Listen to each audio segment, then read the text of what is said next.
شہوت کے معنی خواہش، حصول لذت کا شوق۔ دنیا میں دو ہی طرح کی بھوک ہے، ایک جسم کی اور ایک پیٹ کی۔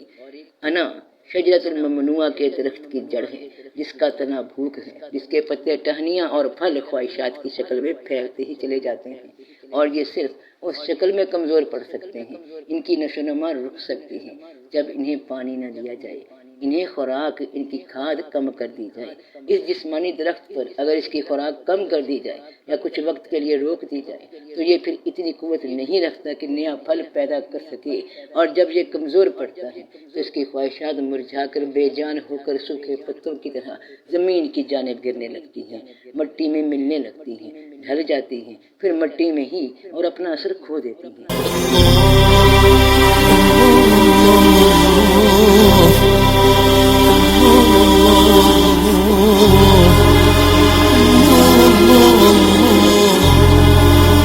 ہم جن چیزوں کو سوچتے ہیں وہ سر پہ سوار رہتی ہیں، اور جن چیزوں کو سوچا جاتا ہے اس پر ٹائم دیا جاتا ہے، توجہ دی جاتی ہے، انہیں ترجیح دی جاتی ہے، اور ان باتوں سے، ان چیزوں سے ہمارا تعلق ہوتا ہے جنہیں ہم ترجیح دیتے ہیں، اور ہم انہیں بہت گہرائی میں جا کر سوچتے ہیں۔ گہرائی کی سوچ یعنی ایسی سوچ جس سے براہ راست ہمارا کوئی مفاد جڑا ہو۔ ہم اسی بات کو سوچتے ہیں جس میں ہمیں کسی نفع کی امید یا کسی نقصان کا ڈر ہو، ہم اسے سوچتے ہیں، اسی کو وقت دیتے ہیں، اسی پر توجہ کرتے ہیں۔ افسوس ہم کتنے مطلبی ہیں، ہم کس قدر اپنی انا کا شکار ہیں، ورنہ دن بھر میں 60,000 خیال آتے ہیں، اور ہر ایک پہ ہم رکتے نہیں، پرواہ ہی نہیں کرتے، اور جب پرواہ نہیں کرتے تو ہمیں اس کے فائدے نقصان کوئی فکر نہیں دیتے۔ فکر اس لیے نہیں دیتے کیونکہ اس خیال کو ہم نے دل سے نہیں لگایا، دل سے نہیں لگایا یعنی گہرائی سے نہیں سوچا، پرواہ نہیں کی، تو اس پرواہ نہ کرنے کی بدولت اس شے کا نفع یا نقصان جاتا رہا، اس لیے کہ ہم نے اسے اہمیت ہی نہیں دی، ترجیح ہی نہیں دی۔ تو یہ قرآن محض ایک کتاب نہیں ہے، بلکہ یہ سارے جہان والوں کے لیے ایک نصیحت ہے، یاد دہانی ہے۔ یاد کیا ہے؟ یہ یاد کیا ہوتی ہے؟ اچانک مجھے ایک یاد آ گئی، مجھے ایک سوچ آ گئی کہ تمہارے وجود کی حقیقت کیا ہے، تمہاری پیدائش کا مقصد کیا ہے، تمہارے ارد گرد پھیلی ہوئی کائنات کا مقصد کیا ہے۔ کیا تمہارے جینے کا مقصد یہی ہے کہ روز اٹھو، سب سے پہلے موبائل چیک کرو، سخت نیند میں تمہیں اذان کی آواز سنائی دے یا نہ دے، لیکن موبائل کی ہلکی سی بیپ یا میسج ٹیون تمہیں صاف سنائی دیتا ہے، تم کتنی بھی گہری نیند میں تھے اٹھ کر بیٹھ جاتے ہو، اور موبائل میسج کو بہت توجہ کے ساتھ پھر پڑھتے ہو، پھر اس کا جواب دیتے ہو۔ اتنا شوق اس لیے ہوا کیونکہ ترجیح اسی بات کو دی ہے، سوچا اسی بات کو تھا، اسی بات سے اپنے فائدے نقصان جوڑ رکھے ہیں، چاہے مالی ہوں چاہے جذباتی۔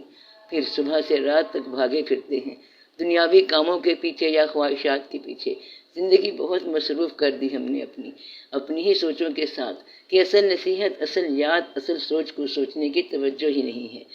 اور پھر نماز کا مرحلہ آتا ہے، بڑی خوشی ہوتی ہے کہ اللہ کے لیے ٹائم نکالا ہے، اللہ راضی ہو جائے گا۔ 24 گھنٹوں میں سے اگر 2-3 نمازیں پڑھ بھی لی تو توجہ فرض نماز تک ہے کہ 4 رکعت ہے نماز فرض کی، تو کیا دیر لگتی ہے، جلدی سے پڑھ لیتے ہیں، نفس کو تسلی ہو جاتی ہے کہ چلو بھائی نماز تو پڑھی ہے، اللہ کے آگے سر جھکا لیا ہے، 5 منٹ میں 4 فرض ادا ہو گئے، بس اتنی سی بات ہے، بس اتنی سی بات ہے۔ ایوی نماز نہیں پڑھتے تم، دیکھو پڑھ لیا کرو نماز۔ اس طرح وہ جو دل میں ایک شرمندگی سی رہتی ہے کہ اذان ہو گئی، میں جو کام کر رہی تھی اسے پورا کرنے کے شوق میں لگی رہی اور سوچ لیا کہ نماز کا وقت ختم ہونے سے پہلے 4 فرض ادا کر لیں گے، وہ ابھی تو کام ختم نہیں ہوا، اگلی اذان ہونے کا ٹائم ہو گیا۔ اندر سے آواز آ رہی ہے، بے چینی لگی ہوئی ہے کہ نماز پڑھ لینی چاہیے،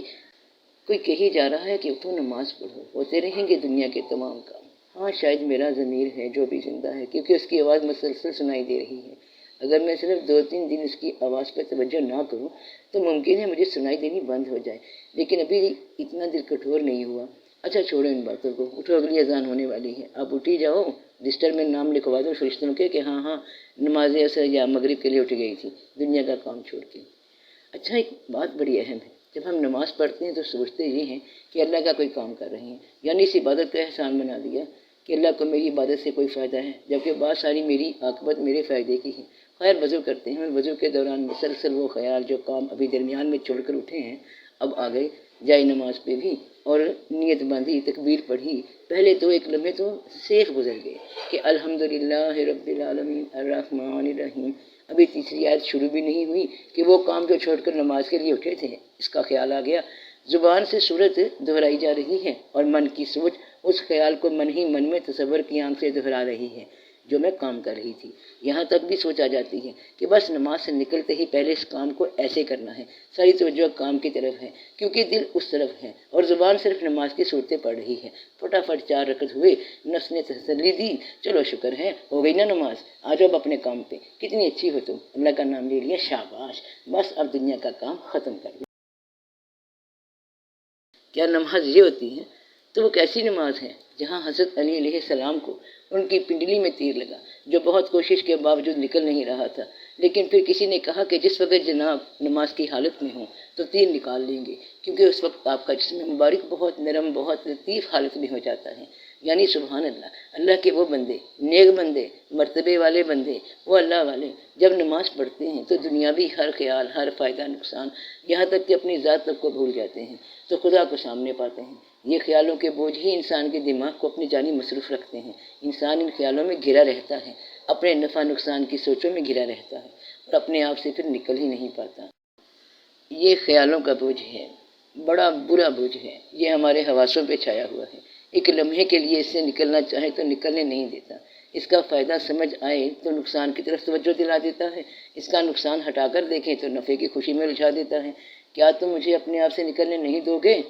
تم نماز میں بھی میرا پیچھا نہیں چھوڑتے، آخر تم چاہتے کیا ہو؟ کہ میں اپنے خدا کو بھول جاؤں اور بس اپنے آپ میں مصروف رہوں، اور جس دن یہ اپنا آپ مجھ سے چھین لیا جائے گا تو کیا تم تب اے خیالوں میرے ساتھ ہوگے؟ تم تو سب سے پہلے مجھے چھوڑ کر بھاگو گے۔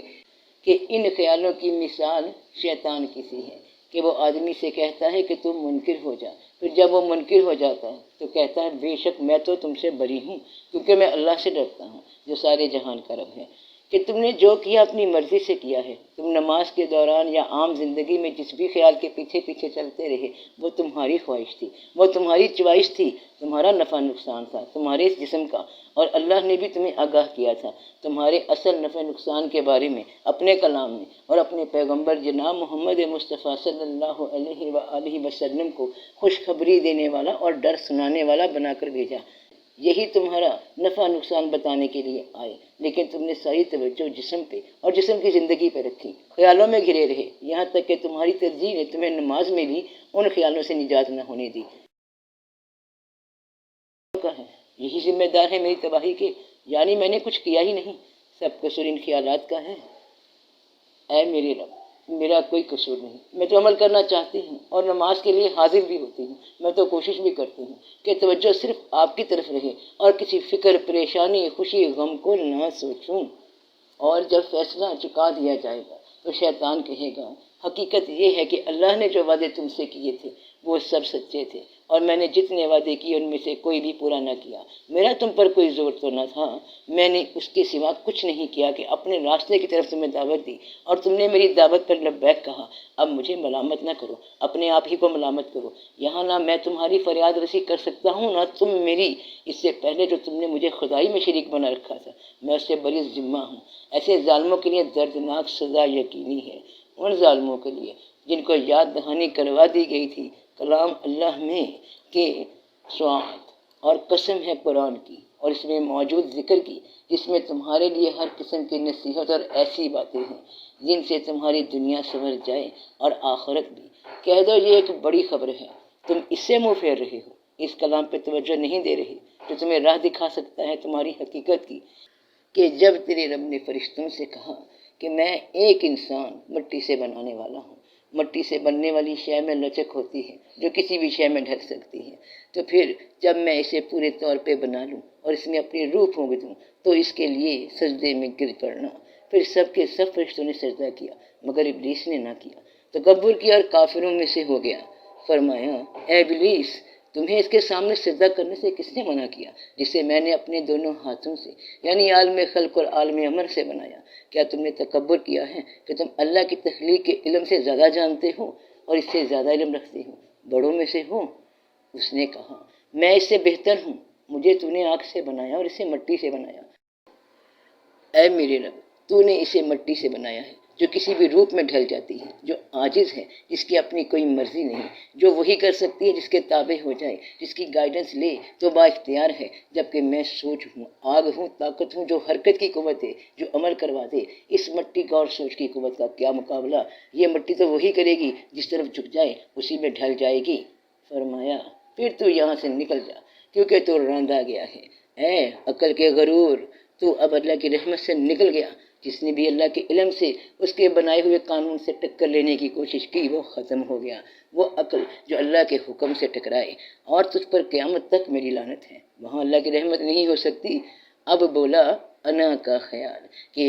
کہا اے میرے رب، پھر مجھے مردوں کے زندہ ہونے تک مہلت دے۔ فرمایا بس تمہیں مہلت ہے، وقت معین کے دن تک۔ تو انا یعنی میں، میرا وجود، میری فکریں، میری خواہشات، میری اہمیتیں، میری ترجیحات نے کہا تیری عزت کی قسم میں ان سب کو گمراہ کر دوں گا۔ خیالات کے ذریعے، وسوسوں کے ذریعے، بے جا سوچوں کے ذریعے ان کے دماغ میں خیالات بھرتا رہوں گا، تاکہ ان کی توجہ اصل بات کی طرف جانے نہ پائے۔ انہیں فائدے دکھاؤں گا ان کے کاموں کے، نہ کرنے پہ نقصان دکھاؤں گا، بس اپنی طرف ہی لگائے رکھوں گا۔ مگر ہاں ایک بات ضرور ہے میرے رب، کہ سوائے تیرے ان خالص بندوں کے جو میرے داؤ میں نہیں آئیں گے، جو تیرے راستے پہ عمل کریں گے، وہ نہیں آ سکتے میرے جھانسے میں، کیونکہ ان کا ایمان انہیں بتا دے گا کہ دنیا اور دنیا کے فائدے اور یہ جسم عارضی ہے۔ ایسے لوگ تو نہیں قابو آتے سوچوں کے، اور جب وہ قابو نہیں آئیں گے تو ان کی مٹی اس فریب کے برتن میں نہ ڈھلے گی۔ تو فرمایا رب پاک نے کہ یہی حق ہے کہ اللہ والے فریب میں مبتلا نہیں ہوں گے،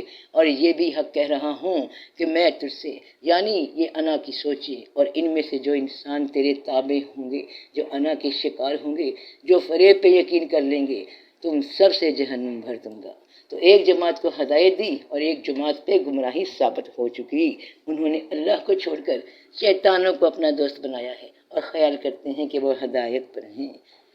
اچھا درویش، اب یہ تو پتہ چل گیا کہ بات بڑی سیریس ہے، مذاق نہیں۔ موت کا واقعہ تو پیش ہونے ہی والا ہے، اور اس کے بعد اس سے بھی بڑا واقعہ کہ نتیجہ نکل آئے گا نئے مقام کا۔ تو اب ایسا کیا کروں جو ان فریبی خیالات سے نجات مل سکے؟ کوئی پریکٹیکل کام، کوئی عملی کام ہو سکتا ہے کہ اس مصروف دور میں کیسے اس پر چلا جا سکے؟ بس بتاؤ کرنا کیا ہے جو ہو سکے۔ کوئی الف لیلوی کہانی مت سنا، کوئی ایسا کلیہ نہ بتانا کہ جو کرنا ممکن ہی نہ ہو۔ نہ تو میں کسی ویرانے میں جا کے، کسی پہاڑ پہ یا کسی جنگل میں جا کر ضرب مراقبے کر سکتا ہوں، یا ایک ٹانگ پہ کھڑے ہو کر کوئی منتر کا جاب کر لوں۔ دیکھو مجھے تو بس اس کا کوئی سائنٹیفیکلی اور قرآنی حل بتاؤ جس پہ عمل کرنا کسی انسان کے بس میں ہو۔ یس یو آر رائٹ، ہم پریکٹیکل دور میں ہیں، علم کے دور میں ہیں۔ قرآن علم لایا ہے، سچائی کی تعلیم لایا ہے۔ ہمیں اب جو بھی عمل کرنا ہے وہ علم اور سچائی کی روشنی میں کرنا ہے، اور اس پہ عمل کرنا آج کے دور کے انسان کے لیے ممکن ہونا چاہیے۔ تو حل مجھے ملتا ہے رسول پاک صلی اللہ علیہ وآلہ وسلم کی احادیث مبارکہ سے، کہ ابن مسعود رضی اللہ تعالیٰ عنہ کہتے ہیں کہ ہم نوجوان نبی صلی اللہ علیہ وآلہ وسلم کے ہمراہ تھے، ہمارے پاس کچھ نہیں تھا، تو ہمیں رسول اللہ صلی اللہ علیہ وسلم نے فرمایا، نوجوانوں جن کے پاس نکاح کی ضروریات کی استطاعت ہے تو وہ شادی کر لے، کیونکہ شادی نظر جھکانے اور شرمگاہ کو تحفظ دینے کا فوری ذریعہ ہے، اور جو استطاعت نہ رکھے تو وہ روزوں کی پابندی کرے، کیونکہ روزے شدت شہوت کو توڑ دیتے ہیں۔ شہوت کے معنی خواہش، حصول لذت کا شوق۔ دنیا میں دو ہی طرح کی بھوک ہے، ایک جسم کی اور ایک پیٹ کی۔ انا شجرۃ الممنوعہ کے درخت کی جڑ ہے، جس کا تنا بھوک ہے، جس کے پتے ٹہنیاں اور پھل خواہشات کی شکل میں پھیلتے ہی چلے جاتے ہیں، اور یہ صرف اس شکل میں کمزور پڑ سکتے ہیں، ان کی نشو و نما رک سکتی ہے جب انہیں پانی نہ دیا جائے، انہیں خوراک، ان کی کھاد کم کر دی جائے۔ اس جسمانی درخت پر اگر اس کی خوراک کم کر دی جائے یا کچھ وقت کے لیے روک دی جائے تو یہ پھر اتنی قوت نہیں رکھتا کہ نیا پھل پیدا کر سکے، اور جب یہ کمزور پڑتا ہے تو اس کی خواہشات مرجھا کر بے جان ہو کر سوکھے پتوں کی طرح زمین کی جانب گرنے لگتی ہیں، مٹی میں ملنے لگتی ہیں، ڈھل جاتی ہیں، پھر مٹی میں ہی اور اپنا اثر کھو دیتی ہیں۔ جب جسم میں خوراک کی طاقت ہو تو یہ طاقت نت نئے خیالات بن کر انسان کے دماغ میں وارد ہوتے رہتے ہیں، انسان کے دل میں خوب اشتعال برپا کرتے ہیں، کوئی بھی عمل کرنے کے لیے انسان کو ترغیب دیتے ہیں، اور اگر اس خیال کی طاقت کو انسان مثبت رخ پہ استعمال نہیں کرتا تو منفی رخ پہ استعمال کرنے لگتا ہے، اور نتیجے میں یہ جسم اپنی مرضی کے مطابق انسان کو ڈھال لیتا ہے، اور انسان یہ سمجھتا ہے کہ وہ اپنے لیے یہ سب کر رہا ہے، جبکہ حقیقت میں وہ اپنے جسم کے تابع ہے۔ تو اس جسم کو کم خوراک کے ساتھ سبق دو، اسے تھوڑا تنگ کرو تاکہ یہ تمہارے جسم اور پیٹ کے لیے تمہیں تنگ نہ کرے، تمہیں راستے سے نہ بھٹکائے۔ خود پہ ریاضت کرو، خود پہ مجاہدہ کرو، اسے اتنا کھانا مت دو کہ یہ سرکشی پہ اتر آئے۔ اگر تم میں نیک کام کرنے کی استطاعت نہیں تو برائی کے ذریعے کسی خواہش کو حاصل مت کرو، اس جسم کو بھوکا رکھو، صرف بھوک سے نہیں، اس کو کم سنواؤ، کم دکھاؤ، جو چیز تمہاری رسائی میں نہیں اس کے تجسس میں مت پڑنے دو، یقین مانو اس کا زور ٹوٹ جائے گا اور یہ متی ہو کر پھر وہ کرے گا جیسا تم کرنا چاہتے ہو۔ اسے اتنی ہی دنیا دو جتنی دنیا تمہارے پاس ہے، جتنے تم حاصل کر سکتے ہو، نیک اعمال سے پھر یہ انا مٹی کے ساتھ مل جائے گی، جھک جائے گی، اور جب انا جھک جائے گی حق کے سامنے تو پھر نماز میں کوئی غیر خیال مداخلت نہ کر پائے گا، کوئی غم، کوئی فکر، کوئی درد، کوئی تکلیف خیال کو بدل نہ پائے گی، کیونکہ انا موجود ہی نہ ہوگی کہ میں ہوں، میری یہ ضرورت ہے، مجھے یہ تکلیف ہے، مجھے یہ درد ہے، مجھے یہ چاہیے، مجھے وہ چاہیے، مجھے اس نے یہ کیسے کہہ دیا، مجھے کچھ کہنے کی ضرورت کیسے ہوئی، میں برداشت نہیں کر سکتا، یعنی میں یعنی انا۔ تو جب تک غیر خیال مداخلت کر رہے ہیں تب تک انا ہم میں موجود ہے، جو ہمیں نکلنے نہیں دے رہی غیر کے خیال سے، اور جس نے ہمیں دور کر رکھا ہے اللہ کے خیال سے۔ اور اگر دل میں فکر ہے دنیا کے کسی خیال کی اللہ کی یاد کے دوران، اس کی نماز کے دوران، تو شوق اگر تیرا نہ ہو میری نماز کا امام، میرا قیام بھی حجاب، میرا سجود بھی حجاب۔ اللہ پاک فرماتے ہیں کہ بے شک جو اللہ کے دوست ہیں نہ ان پر ڈر ہے اور نہ وہ غمگین ہوتے ہیں، انہیں اپنے ہونے کی خبر ہی نہیں ہوتی، انہیں اپنی انا کی ہوش ہی نہیں ہوتی۔ تو کم کھاؤ، کم بولو، کم سو، یعنی اس جسم کو بھوکا رکھو، اسے زیادہ سننے مت دو، اسے زیادہ دیکھنے مت دو، بیدار ہو جاؤ، زیادہ مت سو، انہیں ان دوستوں کی محفلوں سے دور رکھو، ان لوگوں کی صحبت سے دور رکھو جن کا مقابلہ تم نہیں کر سکتے اور جن کا مقابلہ کرنے پہ یہ تمہیں مجبور کرے۔ مت فریب کے خواب دیکھو اور کم بولو، یعنی بیان کرنا عمل کر کے کسی شے کو دکھا دینا ہے، تو وہ عمل کرو جو ایک راہ کا ہے، نیک راہ کا ہے۔ تو یہ قرآن تو جہان بھر کے لیے نصیحت ہی نصیحت ہے، اور نصیحت اس کے لیے ہے جو تم میں سے سیدھا چلنا چاہے، اور جو سیدھا نہیں چلنا چاہتا اس کے لیے قرآن صرف اساطیر الاولین ہے، یعنی گزرے ہوئوں کی کہانیاں۔ تو سب کا بھلا، سب کی خیر، جیتے رہو بہن بھائیوں، بیٹے بیٹیوں، فی امان۔